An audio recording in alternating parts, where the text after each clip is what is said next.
नमस्कार, मैं हूं अतुल चौरसिया। आपका खर्चा आपकी चर्चा हफ्ता दर हफ्ता हम एक बार फिर से लेकर आए हैं न्यूज़ लॉन्ड्री का हिंदी पॉडकास्ट एनएल चर्चा।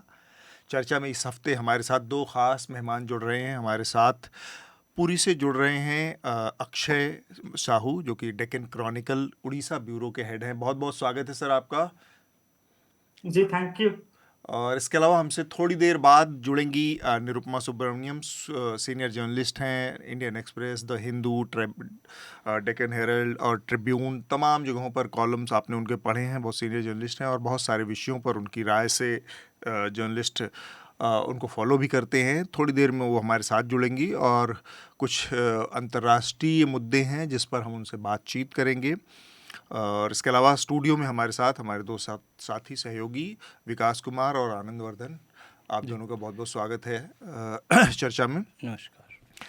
तो मैं जल्दी एक दो जानकारियां हैं हमारे जो दर्शक हैं और श्रोता हैं और सब्सक्राइबर्स हैं उनके लिए। सबसे पहली जानकारी एक तो ये है कि अब चर्चा और हफ्ता, ये सारे हमारे दोनों जो पॉडकास्ट हैं, ये पेवॉल के पीछे चले गए हैं। तो अब आपको इनको सुनने के लिए न्यूज़ लॉन्ड्री का सब्सक्राइबर बनना पड़ेगा। अगर अभी भी आपने सब्सक्रिप्शन नहीं लिया है तो जल्दी से ले लीजिए।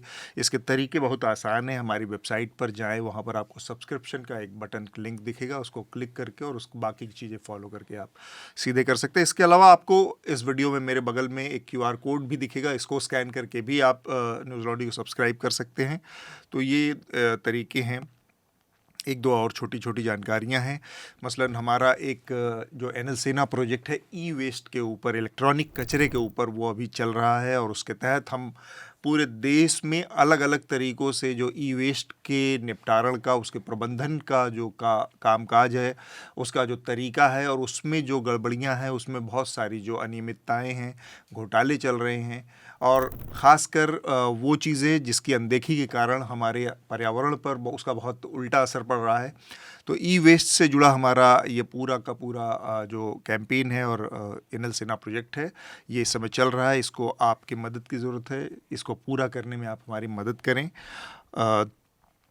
और एक दूसरी छोटी सी चीज़ और आपकी जानकारी के लिए, हमारा जो फाइट टू ब्रीथ यानी हवा का हक कैंपेन है, उत्तर भारत के तमाम शहरों में साल दर साल जो हवा ख़राब रहती है, उसके लिए ज़िम्मेदार लोगों को जागरूक करना, उनसे जवाबदेही तय करना और उस हवा को सही करने के कुछ परमानेंट एहतियाती, सिर्फ दिखावे के या ऑप्टिक्स के लेवल पर नहीं बल्कि एक दीर्घकालिक समाधान खोजना, ये हमारी कोशिश है इस साल भर चलने वाले कैंपेन के तहत। इसमें तमाम तरह के रिपोर्ट्स, खबरें और इससे जुड़ी जो तमाम चीज़ें हैं, एयर पोल्यूशन से जुड़ी, उसको हम कवर कर रहे हैं। इसमें भी आप जुड़ सकते हैं और आप अपने शहरों से जो भी हवा की स्थिति है उसके बारे में हमें बता सकते हैं। हमारे साथ हमें टैग करके ट्विटर पे या किसी भी सोशल मीडिया प्लेटफॉर्म पर अपने शहरों की हवा के बारे में आप अपनी जानकारी दे सकते हैं। स्टैम्पीड की बात हुई, कैसे जगन्नाथ रथ यात्रा में भगदड़ मची, वहाँ पर 3 लोग। और इस घटना के 2 दिन पहले, जिस दिन ये स्टैम्पीड हुआ उसके 2 दिन पहले भी वहाँ पर बहुत सारी अराजकता और अफरा तफरी की स्थिति थी, जिसमें ये खबर सामने आई थी कि 580 के आसपास लोगों को हॉस्पिटलाइज करना पड़ा था क्योंकि वो लोग डिहाइड्रेशन और भगदड़ के कारण चोटिल हुए थे।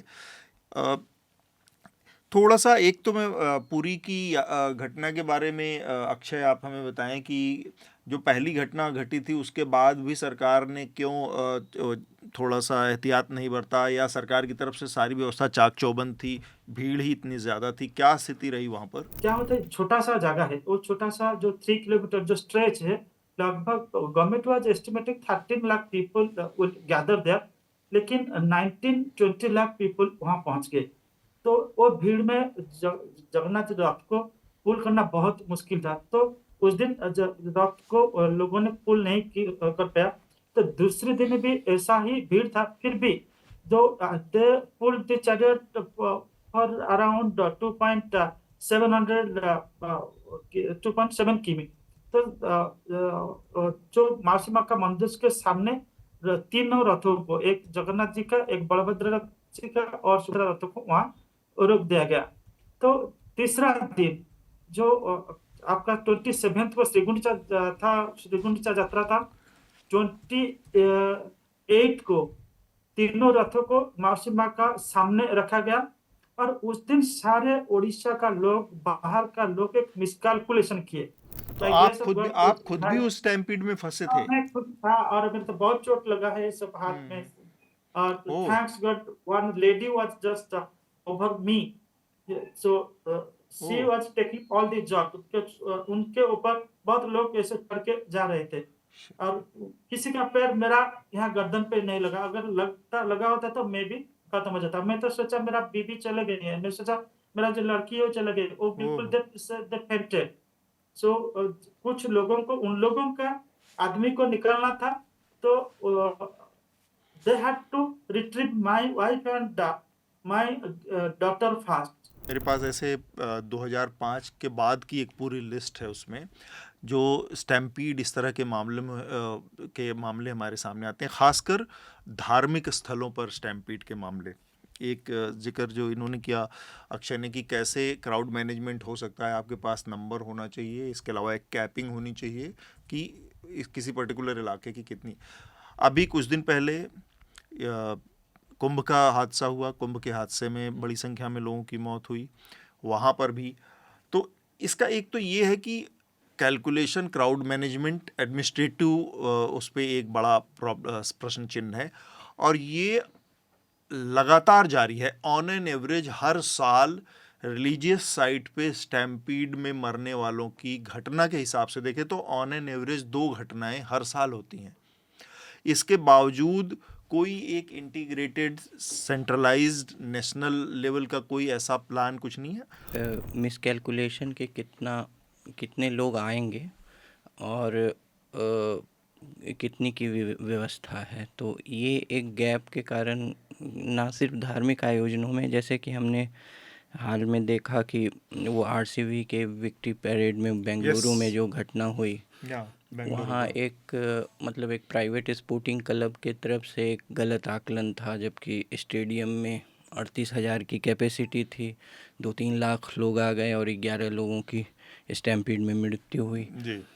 और उसी तरह से एक तो ये, और दूसरा जो कि सूक्ष्म ढंग से उसकी तरफ भी इशारा इन्होंने किया कि एक जो कनेक्टिविटी बढ़ी है, यातायात के साधन बढ़िया हुए हैं, तो कनेक्टिविटी वगैरह के कारण जो बाहर के श्रद्धालु हैं उनके जो है इन्फ्लक्स का बहुत ज़्यादा जो है इंटेंसिटी बढ़ गई है। और अभी जो परिदृश्य जो है वो आज से 15-20 वर्ष पहले वाला तो नहीं है, तो इसका भी आकलन जो है प्रशासनिक जो है मतलब एक तरह से परिधि में नहीं है कि बाहर से कितना इन्फ्लक्स हो सकता है। पर कैपिंग का मुझे लगता है कि आप इसको कैप नहीं कर सकते। उसके साथ जो दूसरा पीछे जिस तरीके से पूरा सोसाइटी का पिछले 10 सालों में बिल्डअप जिस तरीके से किया जा रहा है, सेंट्रलाइज की जा रही हैं सब चीज़ें, इवन रिलीजन भी, आपकी आस्था भी, वो सब चीज़ें सेंट्रलाइज की जाए। जैसे कुंभ का ही आंकड़ा अगर हम देख लें, 65 करोड़ का, 140 करोड़ तो जनसंख्या ही है, तो क्या माना जाए आधा भारत वहाँ पहुँच गया था। तो वो आंकड़ा इसलिए बार बार जनरेट किया जा रहा है, बार बार उसको रिपीट किया जा रहा है कि लोगों को लगे कि सब तो चले गए, मैं ही रह गया हूँ, जो आप कह रहे थे कि बीन देयर, वो वाली मेंट।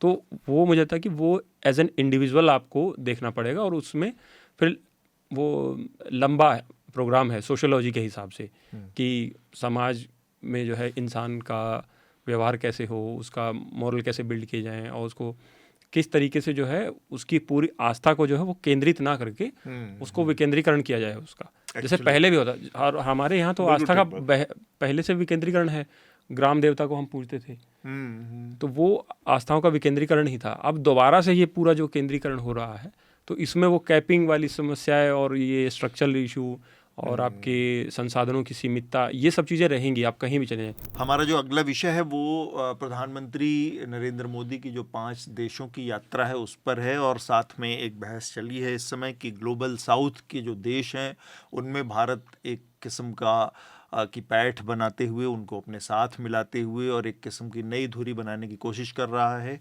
और ताकि उसके जो अपने अंतर्राष्ट्रीय हित हैं उसमें वो काम आ सकें और ग्लोबल साउथ का एक बड़ा नेक्सस तैयार हो सके। जो कि आने वाले समय में ऐसा माना जाता है बहुत सारी जो उसकी रणनीतिक ज़रूरतें हैं, उसमें बहुत रेयर मिनरल्स वाली चीज़ें हैं।